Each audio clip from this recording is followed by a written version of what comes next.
Hi everyone, welcome back. I hope you're all doing well. So today's case, buckle up because it's bizarre. Today we're going to be covering the case of Shayna Hubers, which is a case that took place back in 2012. And Shayna was in a very toxic relationship with her boyfriend, Ryan. Shayna was crazy. She was. And this case became quite well known for Shayna's bizarre behaviour in the police interview after she got arrested. I did. Yes, I did. If I had to go to jail, can you shower there? Or do you just get really dirty?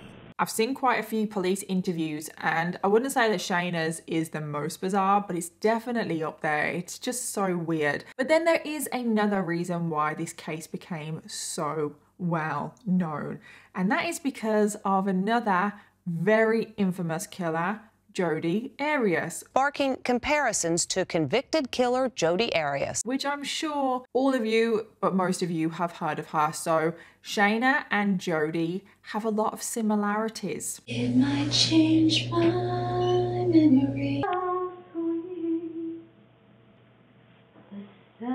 And Shayna is often compared to Jodi, which is not a good comparison, is it? And if you are familiar with the Jodi Arias case, which, like I said, I'm sure most of you are, you will be able to see the similarities as we go through the case. But yeah, we have a lot to unpack today. But before we get on to today's case, we do have a sponsor, so let's just quickly jump into that. So I just want to give a huge thank you to today's sponsor, and that is Karma. Karma is a free app or a Chrome extension that helps you when you're shopping online, but it also makes sure that you never miss a discount or a coupon code. I will leave a link in my description box where you can download Karma for free. So as you guys know, I recently got a puppy. I brought home my gorgeous little Daisy bear, who I'm literally obsessed with. And as some of you pet owners will know, when you are preparing to bring home a pet, it can be a little bit stressful. There is a lot of things to buy. I mean, for Daisy, I had to get a collar, a lead, grooming equipment, a crate, bedding, blankets, puppy pads, toys, food, and managing and organizing everything that you need to buy can be stressful, but it also can get pretty expensive. But this is where Karma comes in to save the day. Karma allows you to save products from all over the web, from different websites, into a single online wish list. So when you're having to buy a lot of things, like I had to buy a lot of things for Daisy, being able to organize it into a single online wish list was just a lifesaver, because I knew that I could literally tick off everything that I was buying and I wouldn't forget anything. And the best part about Karma is that when you have all your products in your wish list, Karma will notify you if any of those products change price, if any of them go on sale, if there is a coupon code or anything like that. And there was this really cute gold crate that I wanted for Daisy, and I wanted the gold one because it would go with the living room. And I've never actually seen a gold crate before, so I wanted this gold one, but it was £80, and I was like, £80, like just for a gold crate. So it was in my Karma wish list, and then all of a sudden Karma notified me that the price had changed. All of a sudden, out of the blue, don't know why, the price had dropped to £60. So I was like, okay, still is a little bit more expensive than your average dog crate, but it's gold and I want it, so I got it. And I'm so glad that I did, because the gold goes with the living room and Daisy looks so cute in it, but to be honest, she would probably look cute in anything. Another great feature of Karma is that it notifies you when products come back in stock. So one day I was just scrolling, minding my own business on Instagram, and Instagram clearly clocked onto the fact that I was getting a dog. So they were showing me all of like dog adverts and everything. And I try not to pay attention to those Instagram adverts, but then they showed me a Daisy harness and I was like, oh my god, I have to have it. Like seriously, how cute would that be? My little Daisy bear in a Daisy harness. So I went to the website, but it was out of stock in Daisy's size, and I was like, oh my god, that is so infuriating. Like, why did Instagram have to show me that advert? But then it came back in stock. Karma notified me.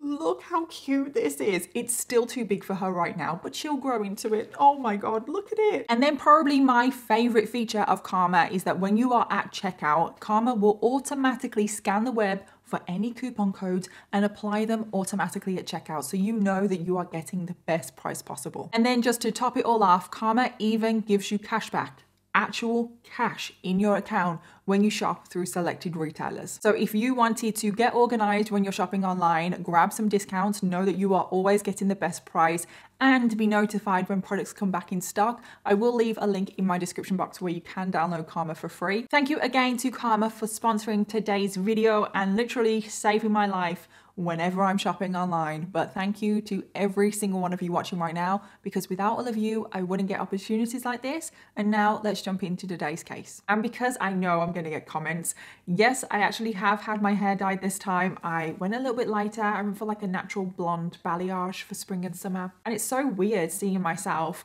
more blonde, even though I'm not blonde, but you know, more blonde, because I haven't had my hair dyed in like 4 years. Shayna was born on the 8th of April 1991, making her an Aries. Shayna grew up in Lexington, Kentucky with her parents Robert and Sharon Hubers. Shayna went to a local high school, and to be honest, everything was pretty like good for Shayna in high school. She was described as really outgoing, really friendly, really bubbly, and she also did extremely well in school. Shayna was just one of those annoying kids that was just good at everything. You know, those kids that could just pick up a hobby and they'd be really good.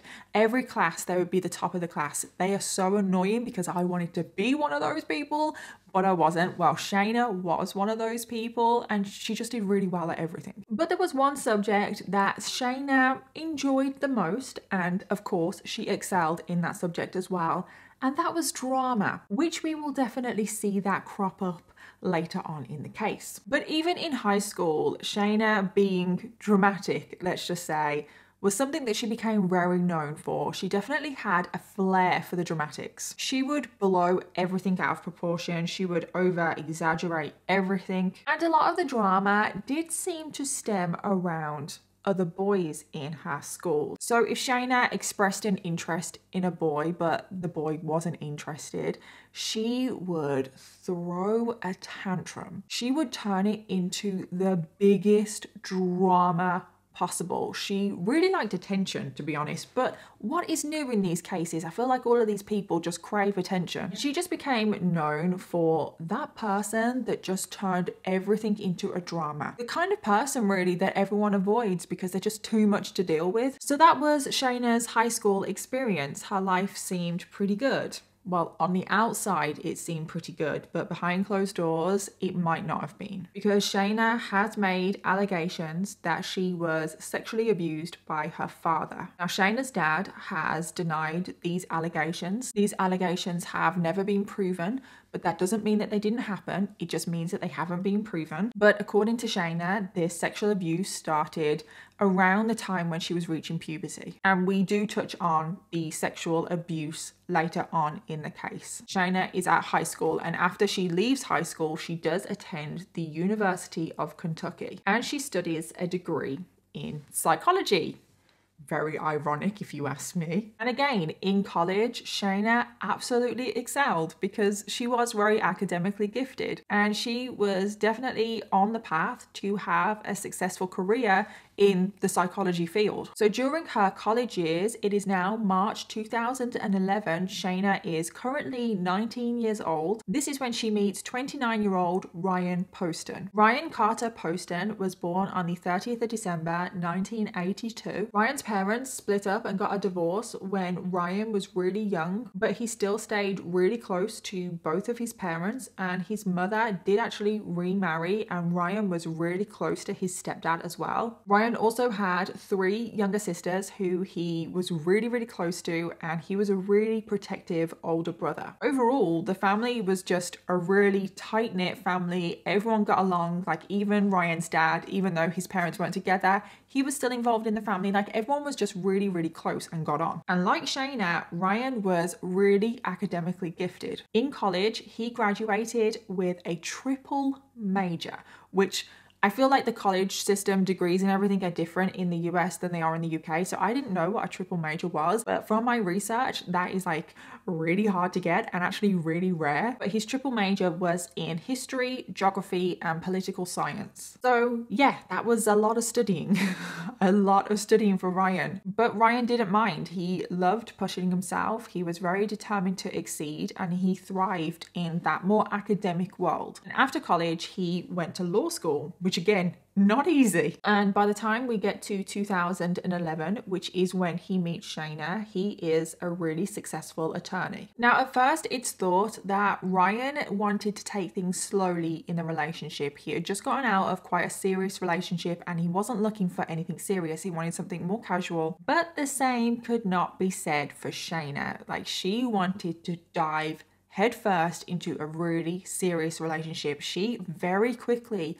became obsessed with Ryan. She wanted to be around him as much as she possibly could. She would be constantly, and I mean constantly, texting Ryan. Over the course of their 18-month relationship, there were 50,000 texts sent between the two of them. And this was not an even 50-50 split, like 25,000 each. Oh, no, no, no. It's said that for every one text that Ryan would send, Shayna would send the equivalent of 50 back. So it was 50 to 1. So basically, Shayna sent 49,000 texts and Ryan sent 1,000. So there's a bit of a difference. And very early on in the relationship, Shayna would tell her friends that Ryan was the one. He was the one that she wanted to marry. Of course, Ryan was definitely not on the same page. But Ryan's lack of commitment in the relationship wasn't the only problem that Shayna had with him. Shayna was also really insecure about Ryan's ex, who was a girl called Lauren. And this was the serious relationship that Ryan had just gotten out of before he got into a relationship with Shayna. Now, when Shayna and Ryan were out,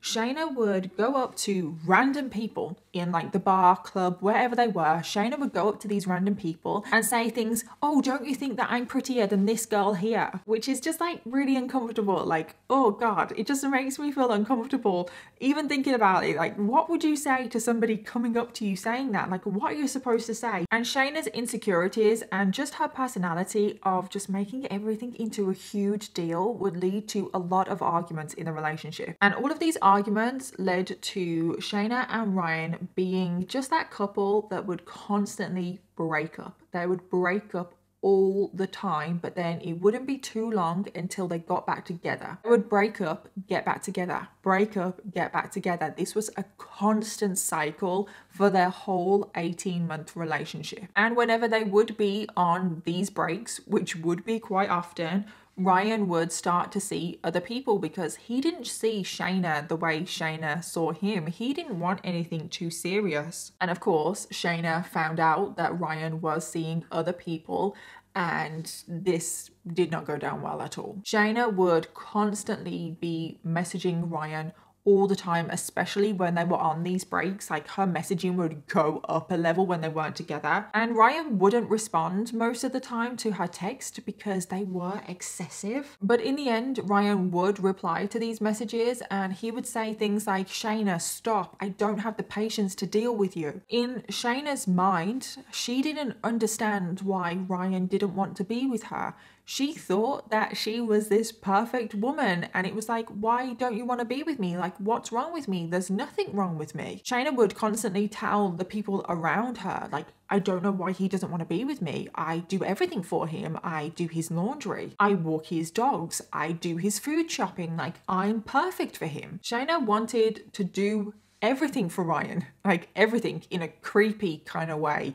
Kind of in a controlling kind of way as well. Like, she wanted to do everything for him so she would know everything about him, if that makes sense. So we are now jumping forward a little bit. We are now in the spring of 2012, which is approximately a year after Ryan and Shayna first meet. Shayna was getting close to finishing her degree, and at the same time, Ryan had just opened up his own law firm. And currently, Ryan and Shayna are not together. And it was at this point where Shayna was starting to exhibit stalker behavior, even though if you ask me, she kind of was stalking him before, but it really takes a step up now. Because before, Shayna was constantly texting and calling Ryan, but now, because Ryan is obviously ignoring her, Shayna is going to Ryan's neighbors, the people that Ryan worked with, and she's constantly phoning them, trying to get in contact with them, so then she could find out where Ryan is. And when Shayna was calling up Ryan's law firm, Ryan was answering the phone, because obviously Shayna would just call up and say, is Ryan posting there? Like, I need to speak to him. And obviously someone, whoever they are,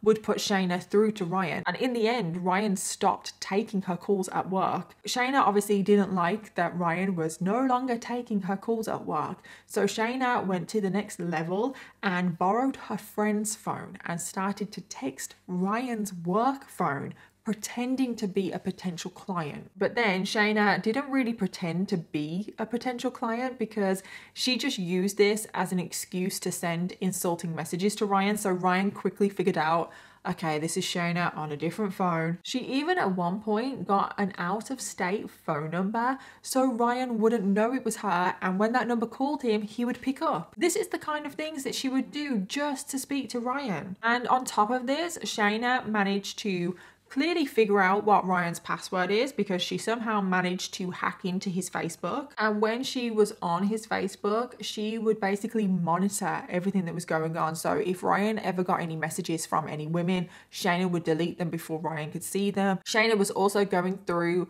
Ryan's friend list and was basically deleting all of the women that Ryan was friends with. And then on top of all of that, Shayna would just turn up at Ryan's work unannounced. I forgot to actually mention, I'm so stupid, that Ryan and Shayna live 80 miles away from each other. So it's not like she just lives down the road and can just pop into his work on the way to her uni. They're 80 miles away, which takes a very long time. It takes like an hour and a half to drive 80 miles. And Shayna was just making this drive all the time, popping up unannounced. And when she would turn up, she would just refuse to leave. Like, Ryan literally could not get away from Shayna. And Ryan was trying to get away from Shayna. Like, he did not want to be with her anymore. And he was saying to his friends, like, I don't know what to do. Like, I can't get rid of her. Like, I can't make her see that I'm not interested and I don't want to be with her. And Ryan would tell his friends and family that the only reason that he would get back with Shayna because she would guilt trip him into going back to her. And Ryan even said this to Shayna's face. He told Shayna one time, I'm only with you out of guilt. I'm only with you because every time I break up with you, you make me feel so guilty. So Shayna knew full well that Ryan was only ever with her out of guilt, but Shayna didn't care. As long as she was with Ryan, she didn't care. And Ryan continued to complain about Shayna to his friends and family. In one message he wrote, "This is getting to restraining order level crazy. She's shown up at my condo like 3 times and refuses to leave each time." And then in another message he wrote, "Literally probably the craziest fucking person I've ever met. She almost scares me." But Shayna still would not stop. She would not stop calling, texting, showing up unannounced. And Ryan was getting to his wit's end. He just didn't know what to do. And he ended up texting Shayna, "I am turning my phone off now and padlocking the door." Now, of course, Shayna did not pay any attention to this because over the next 9 hours, Shayna sent Ryan over 100 text messages. And then all of a sudden, Shayna shows up at Ryan's condo. Shayna had a key to Ryan's place and Ryan hadn't padlocked the door, so Shayna just let herself in. Ryan asked Shayna to leave, but she wouldn't. She refused. And in the end, Ryan actually left his own place. Now, Shayna does have her own version of the story when it comes to Shayna and Ryan's relationship. She would accuse Ryan of being both physically and verbally abusive to her. Shayna said that Ryan would quite often make comments on her appearance. He would tell her that she needed to lose weight and that she also needed plastic surgery. Shayna also said that Ryan was actually the controlling one in the relationship. And one of the times that Ryan and Shayna got back together, Ryan placed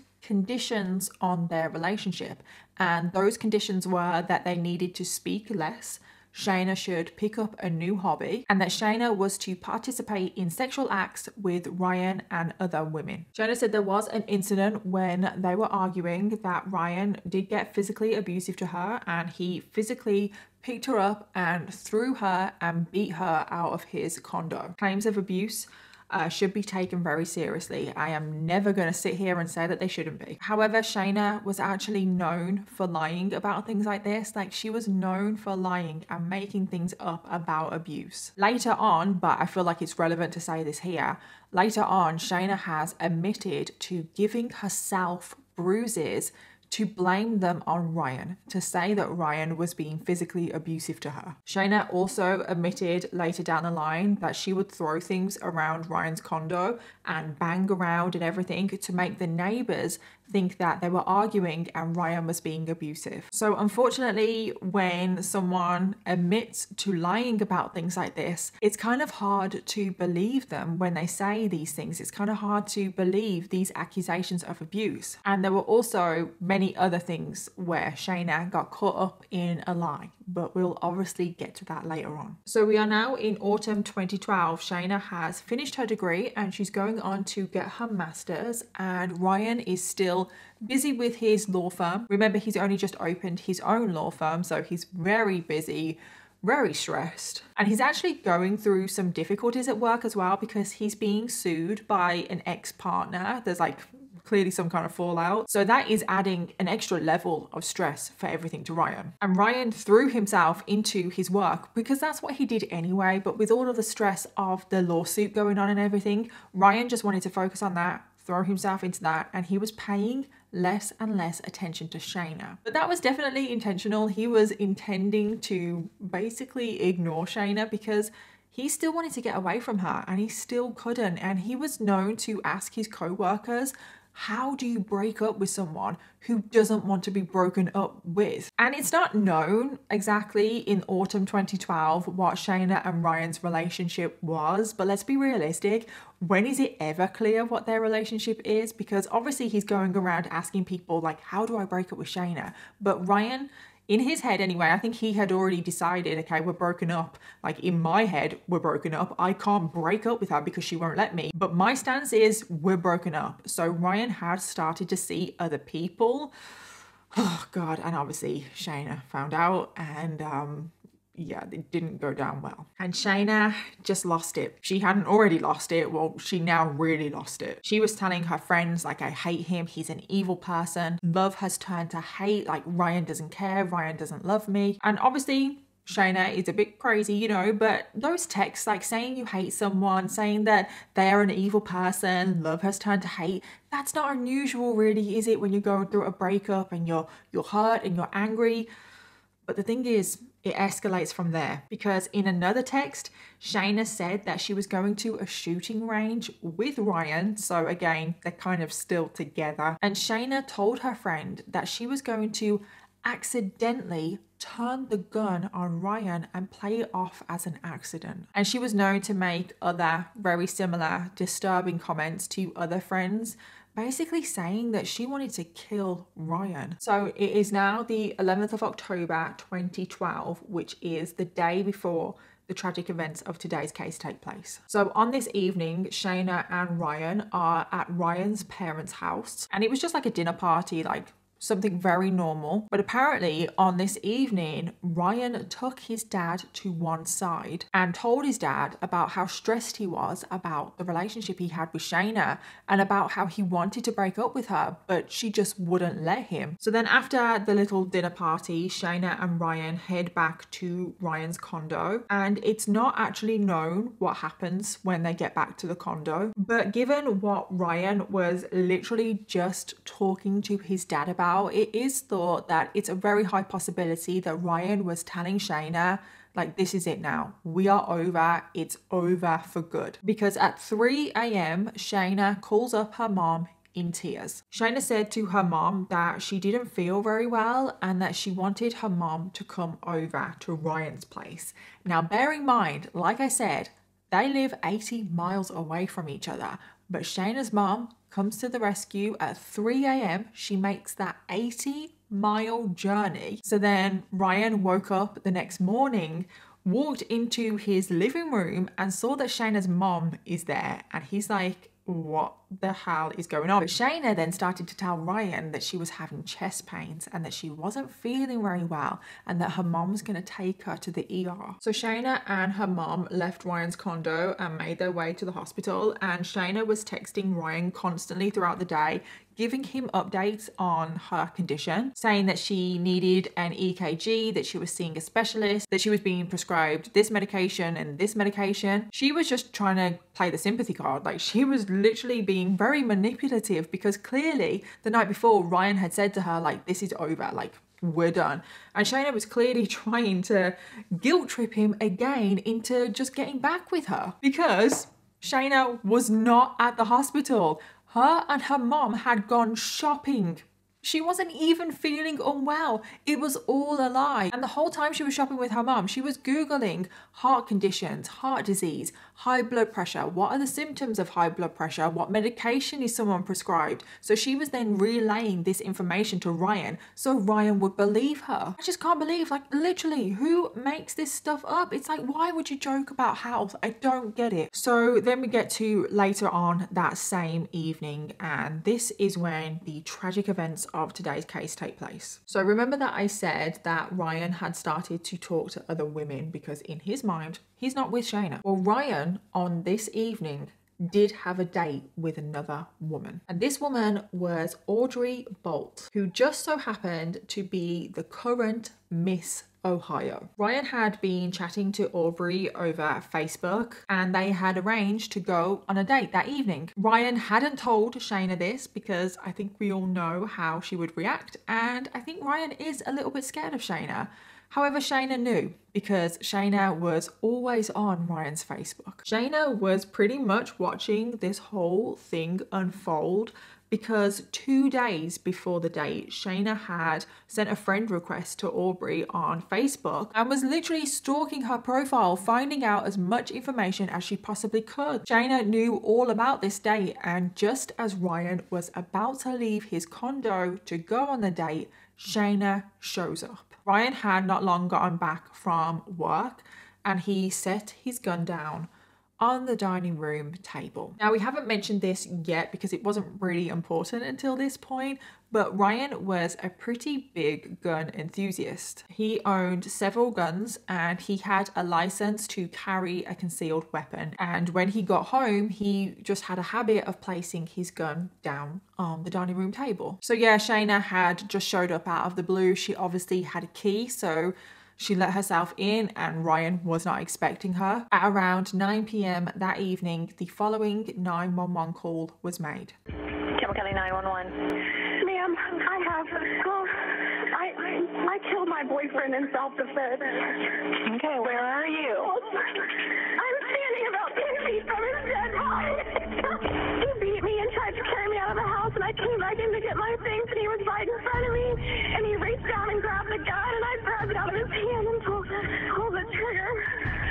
And how long ago did you shoot him? I don't know, 10 or 15 minutes, not even that long. Like 10 or 15 minutes ago? Yeah. Tragically, after Shayna had entered Ryan's condo that evening, the two of them got into an argument, and Shayna ended up shooting Ryan Poston 6 times. Police rushed to Ryan's condo, but when they got there, it was tragically too late, and Ryan Poston was pronounced dead at the scene. The police immediately arrest Shayna because there's no dispute on who did this, because Shayna straight away admitted that she was the one to do it, and they took her to the police station. And now we're going to get on to a very bizarre police interview, and this is when the connections and the comparisons to Jodi Arias started. And it was Shayna's actions in this interview that got her so much attention. And don't worry, I will be inserting clips because you have to see it.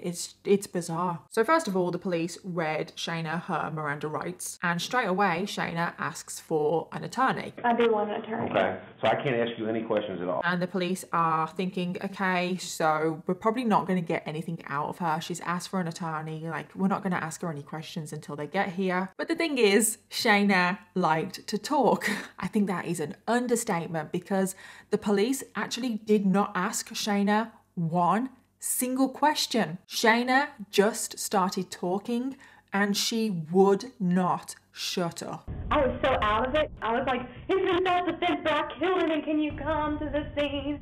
I was raised really, really Christian, and murder is a sin. For the next 3 hours, she went on and on and on for 3 hours. 3 hours straight, and the police did not ask her one question. I have never known that. Like, I haven't. I've watched so many police interviews, and there are definitely people out there that like to talk, but I have never ever seen an interview where the police do not ask a single question. Screaming at me, telling me I was hillbilly, that he, and I just picked up the gun, and in the middle of him doing something with his arm or saying something crazy, shot him. And the police could not even get a word in, even if they wanted to. And the police officers were actually taking shifts on being in that room with her because it was just so intense.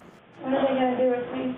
I don't know, they just told me they can't come in here and sit with you. And Shayna was saying the most random things at times. Like, there was one officer and Shayna just went to them and said, "You have really nice teeth." You have very pretty teeth. Did you have orthodontia? It's like, who says that? You're being interviewed for murder. I mean, technically you're not being interviewed because the police are not asking you any questions, but you are in an interrogation room for murder. And then she was also asking the most bizarre questions. She was saying, will I get my phone in jail? Am I allowed to shower in jail, or will I just be smelly? You go to jail to keep your phone. If I had to go to jail, can you shower there? Or do you just get really dirty? What I just cannot get my head around is she is a really intelligent person, okay? I'm sorry, but we all know that you don't get your phone in jail. We all know that, and we all know that you shower in jail as well. Like, why is she asking these things? I know why she's asking these things, because she wants attention. But not only all of the bizarre, random things, whenever a police officer would leave the room, Shayna would break down in tears. But they were not real. They were crocodile tears. Hey, I'll be with you in just a second. You're fine. As soon as he walked out of the room, she stopped immediately. Police Chief Bill Birkenhauer was immediately suspicious. She basically didn't want police officers to leave because they were her audience. She would have no one to talk to. And I know what some of you are thinking.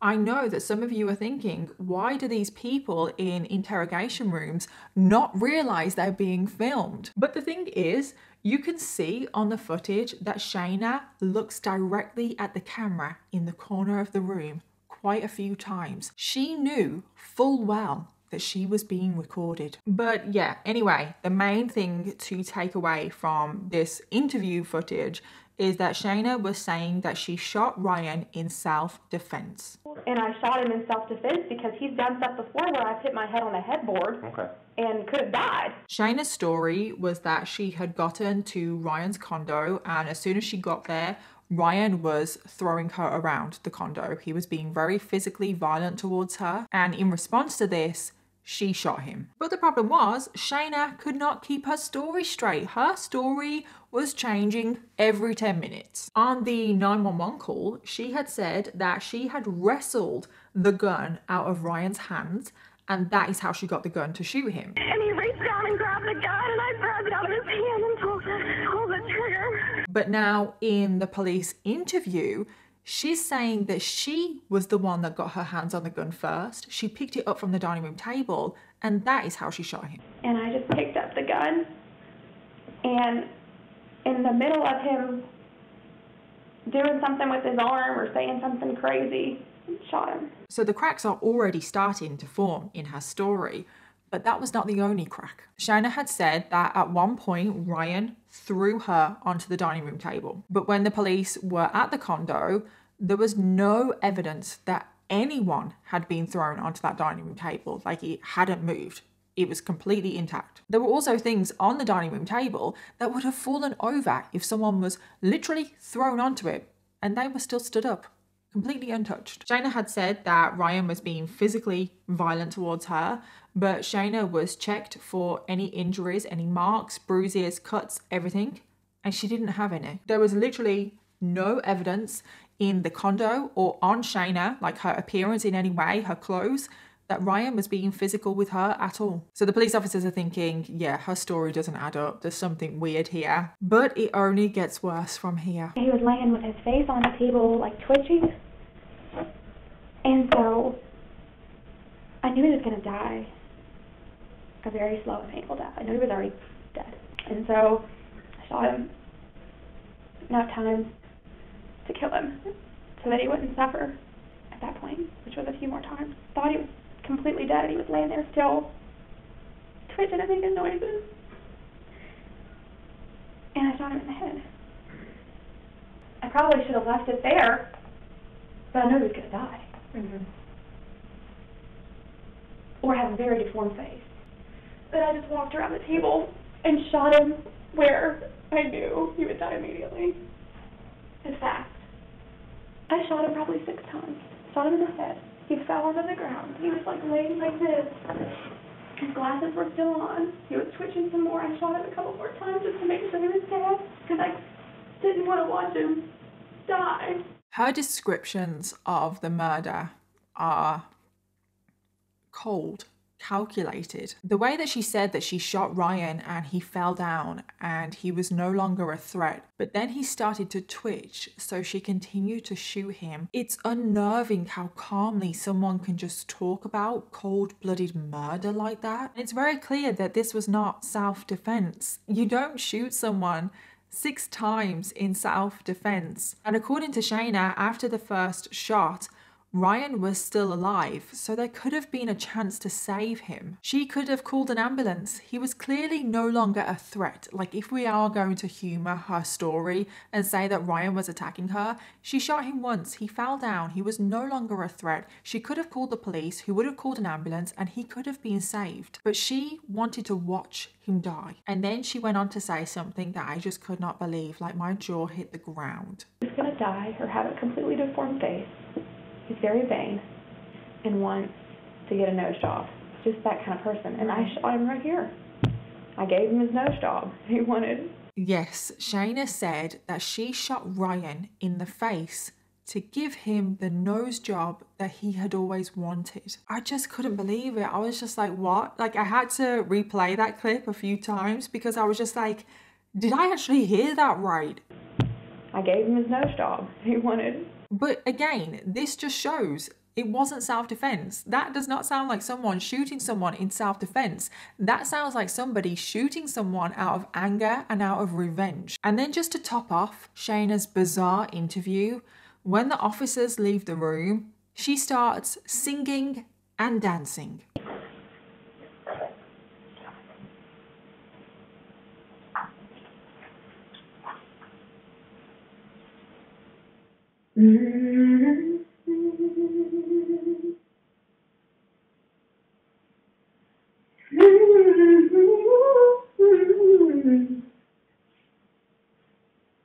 How sweet the sound that it sings.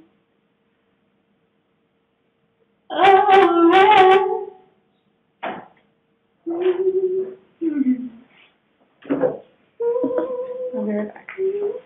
Thank you.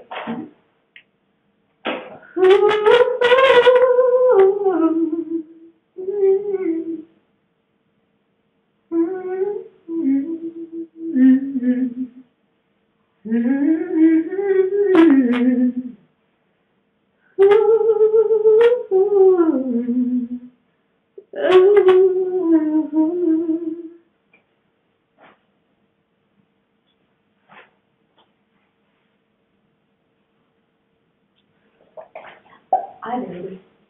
Yes, I did. I can't believe I did that. She was singing "I Did It, Yes I Did It," and then she also thought that this was an appropriate time to sing Amazing Grace and start twirling around like a ballerina. Again, this does not seem like somebody that has shot somebody and killed them out of self-defense. This is the behavior of someone that has murdered someone and is quite happy about it. I was watching a documentary on this case and I was watching an expert talking about it, and they summed up her behavior perfectly in words better than I could ever put it. And they said, someone who is in shock does not pirouette. Perfect, literally. They don't do that. Following this interview, Shayna was charged with murder and bail was set for $5 million.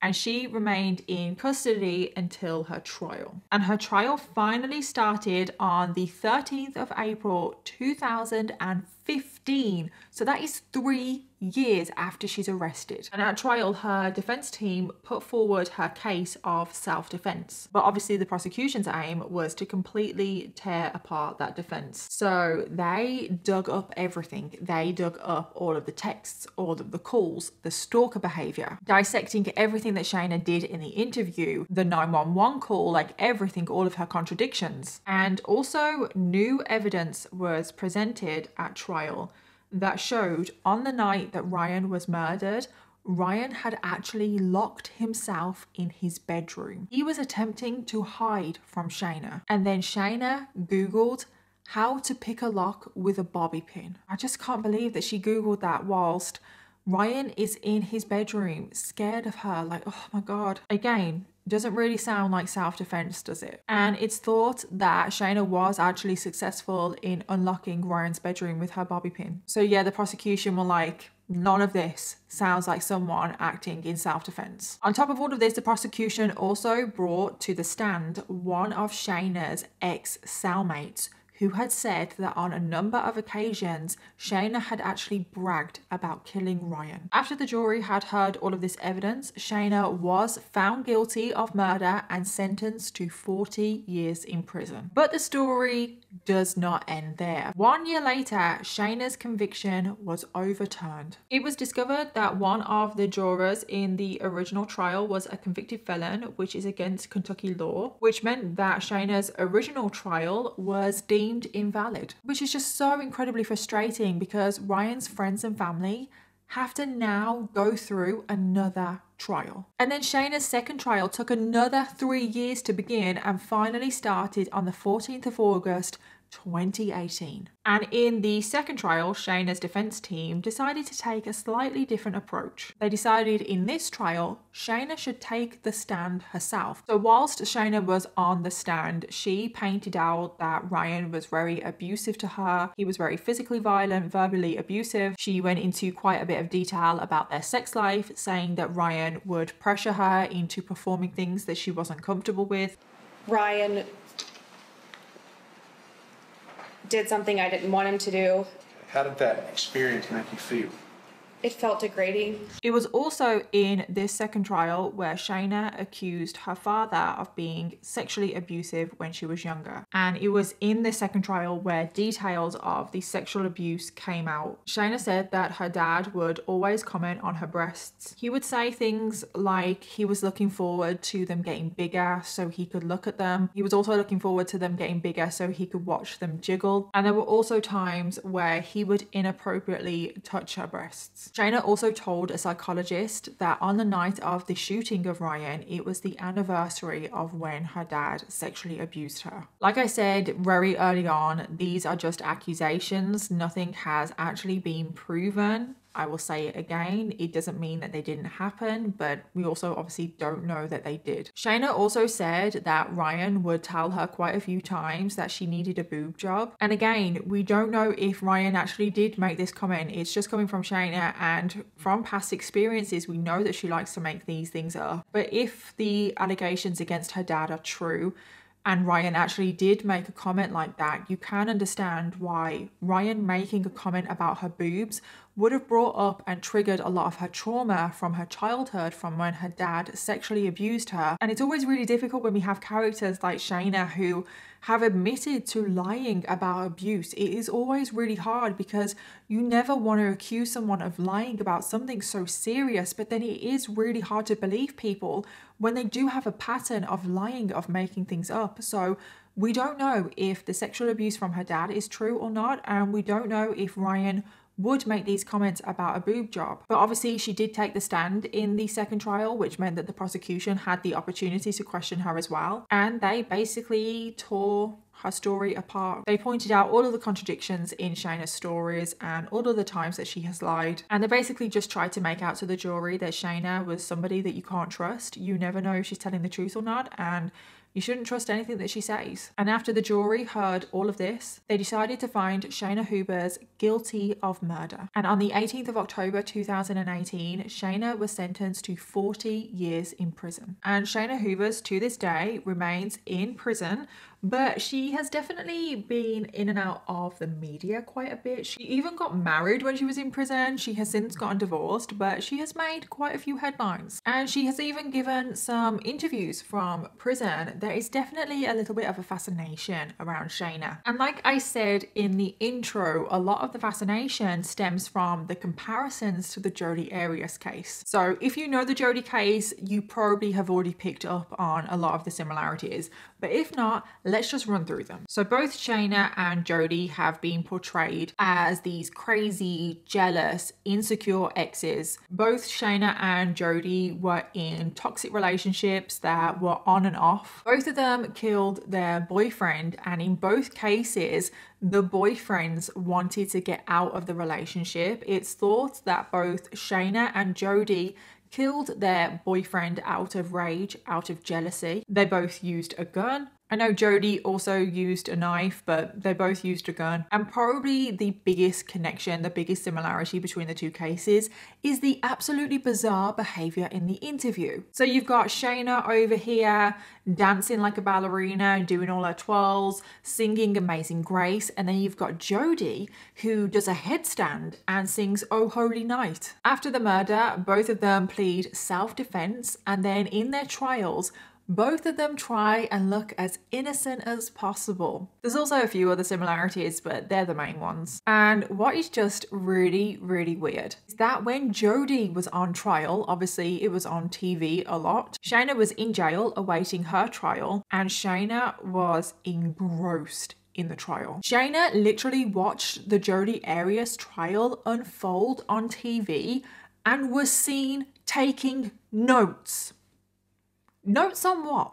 I know how to try and get away with murder, but it didn't work for either of them, did it? So yeah, those are the similarities, which are quite a lot if you ask me. But why did Shayna kill Ryan? Like, what were her motives? During her second trial, Shayna was diagnosed with borderline personality disorder, which meant that she struggled with abandonment issues and she would be very impulsive. And it seems like she had undiagnosed borderline personality disorder because she was only diagnosed with it at her second trial. Given that, I think we can all assume that she wasn't receiving any kind of treatment for this. So I think her having borderline personality disorder definitely explains a few things. Not that it's an excuse or anything, because so many people have borderline personality disorder and don't murder people. But Shayna was just very obsessed with Ryan, and it was unhealthy, it was toxic. And I think her motive was, if I can't have Ryan, no one can. And there were obviously those allegations of sexual abuse. So if they are true, they would definitely have played a part in this. But of course, the most heartbreaking thing about this case is that Ryan Poston is no longer here. And Shayna, whatever her motives were, took Ryan away from his friends and family way too soon. He was on a very great path in life. He was so successful. He had a bright future ahead of him. And seeing some of the victim impact statements that Ryan's family gave at the trial was honestly just heartbreaking. You can see how absolutely devastated they are and crushed by this whole thing. So yeah, that was the case of Shayna Hubers. Yeah, don't really know what to say. As always, let me know your thoughts. theories and opinions. Thank you again to Karma for sponsoring today's video, and don't forget to leave me case suggestions in the comments down below. I always read my comments and I always make a note of all the cases you guys suggest. And yeah, that is everything from me. I hope you have an amazing week ahead, and I'll see you in my next video. Bye.